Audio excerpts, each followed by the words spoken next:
70 वर्ष पर न्याय पाइले 16टी दलित परिवार। जगतसिंहपुर सदर ब्लॉक आलीपिंगल पंचायत बालीघाई ग्रामर 16टी भूमिहीन दलित परिवार स्थायी जमीपट्टा पाई। दीर्घ 70 वर्ष है भूमिहीन भाव बास कर परिवार को वर्षक तले जगतसिंहपुर सेताबेलर तहसिलदार द्वारा उच्छेदित करा जहाद्वारा उक्त परिवार निकटरे थिबा एक श्मशान पाखरे जरी चालिया घर करी खरा वर्षारे अति दयनीय अवस्था रही आसुथिले। पर सेमाने न्यायालय और राज्य मानवाधिकार कमिशनर को द्वारस्थ होई न्याय भिक्षा करने सहित दलित नेता शंकर दास को नेतृत्व में विभिन्न समय जिला प्रशासन निकट में आंदोलन कर आसुथिले। पर न्यायालयर निष्पत्ति और मानवाधिकार कमिशनर को जिला प्रशासन को पट्टा प्रदान पर निर्देश पर स्थायी जमी पट्टा पाइबारे दलित परिवार समर्थ होइछन्ति। घर कौन आज तुम पट्टा मिलला कौन हेतला काई मिलु नथला कौन तुम केमिति थलो की घर भांगिला? सर दीर्घ 70 वर्ष धरी आम गोटे अंधकार जीवन यापन करूँ। अंधकार भितर आम दीर्घ 70 वर्ष ना इलेक्ट्रिक अच्छी ना पानी अच्छी किसी नाला आम बहुत कष्ट कर सर किंतु ठाकुर दयारे आम दीर्घ 70 वर्ष पर शंकर सर आमर जमी कहते से चलती देवता प्रशासन थाई भी सी किसी आम शुणी ना शंकर सर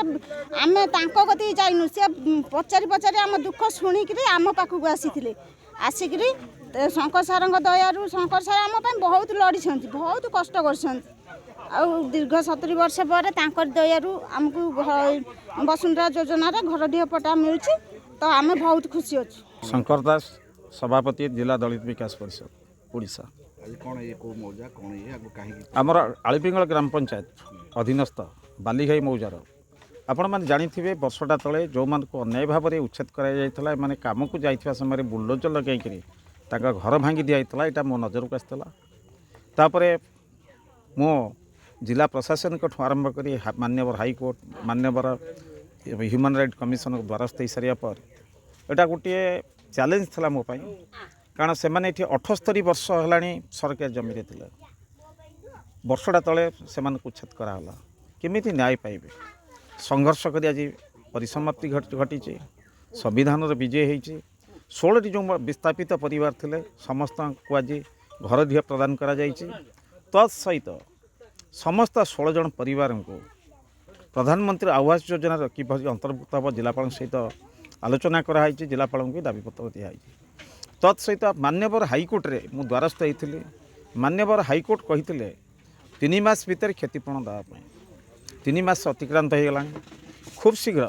मान्यवर हाईकोर्ट को द्वारस्थ होगी एमाने जो माने अन्याय भाव उच्छेद होती विस्थापित होती किभली क्षतिपूरण प्रदान करा यहाँ हूँ द्वितीय दाबी। तृतीय दाबी धन्यवाद सरकार को धन्यवाद जिला प्रशासन को धन्यवाद तहसिलदार को धन्यवाद आपण विभिन्न गणमाध्यम जो मैंने केसटा को जो लोकलोचन आनी किंतु गोटे जगह त्रुटि रही जाइए एमान को जो जगार घर पट्टा दि जाटा संपूर्ण भाव में खाल तेणु मु बर्तमान मोपाई विराटकर आह्वान से खाल किपरि पोताब से जाकर घर करेंगे खूब शीघ्र जिलापाल पाखक जी न्याय मागू उच्च न्यायालय भी जाइए उच्च न्यायालय द्वारस्थ होगी ह्यूमन राइट कमिशन द्वारस्थ होती भी पुणी पुनर्बार हेबी किभली एमाने न्याय्य दाबी पाइबे। जगतसिंहपुर प्रताप कुमार सिंह को रिपोर्टर्स टुडे।